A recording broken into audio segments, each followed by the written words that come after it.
All right, pay attention to this because this is kind of like magic.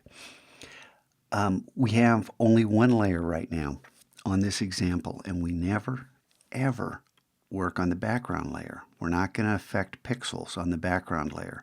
So we could duplicate this layer and do what we're about to do, but that doesn't make sense either because we're just making the file size larger.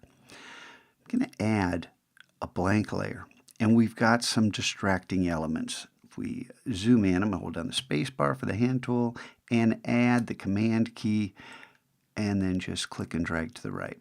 So you can see we've got this big rock that's in the way and then a couple smaller little distractions. You don't want to make this unbelievable by making it pure white. But this rock is in our way when we get to adding our text. So we're going to come down to the spot healing brush. If you hover over it, there's the name, and select it. And just like the other brushes, you can change the size and hardness of this brush by holding down Control and Option at the same time and then clicking and holding, the mouse button and changing the size and shape of this. We want this kind of big because we kind of like to do most of this at once, but we don't want it so big that we're selecting a huge area. We're on the blank layer. Sample all layers is on, and we're leaving the settings just like this.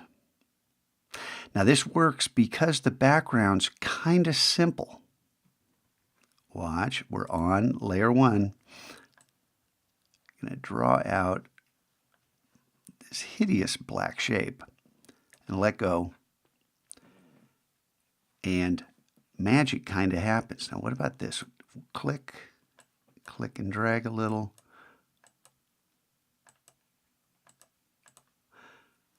Okay, now let's make the brush smaller. Get rid of some of these other elements, and it's picking up what's around the area we're working in. So it's not going to be absolutely perfect, but like I said, we didn't want it absolutely perfect. I'll make this smaller again. There's no need to use a bigger brush than you need. Actually, the smaller the brush, the better for these little elements. And we'll just pretend, get the worst of this, that is good enough. Get a couple down here. So it's distracting elements, not, I'm going to remove every leaf in this scene. That's not what we're doing here.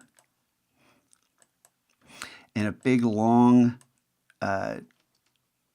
strokes don't work, undo, Command-Z, and in Photoshop, multiple undos, you have to add Option. So it's Option, Command-Z to add multiples. And if it really goes bad, all you got to do is throw away this layer, right? So I'm going to hit Command-0, zoom back out, and then show you there's where we were, there's where we are, and now we have something. Zoom in again so you can just see. There's a little bit of evidence here that we did something. You can keep trying to destroy the evidence, always making sure you're not working on the original. You got it? So there we go, and we're ready for the next step.